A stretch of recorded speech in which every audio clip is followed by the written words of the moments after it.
মস্তানগড়ের সেই হযরত শাহ সুলতান মাহমুদ বলকি মাই শাহরের সেই গেটটি দেখতে পাচ্ছেন।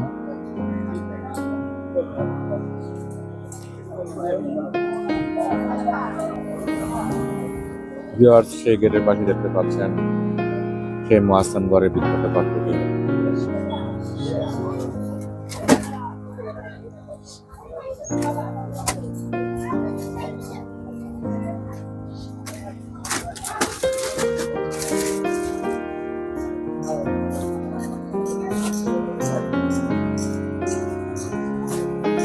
এটি মহাস্থানের বিখ্যাত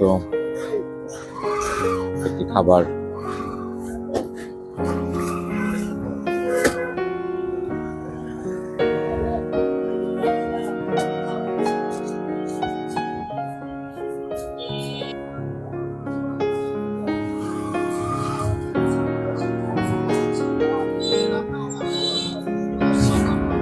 সেই মহাস্থান মাদার গেট থেকে আজকে পর্যন্ত। ধন্যবাদ, ভালো থাকবেন, আল্লাহ হাফেজ।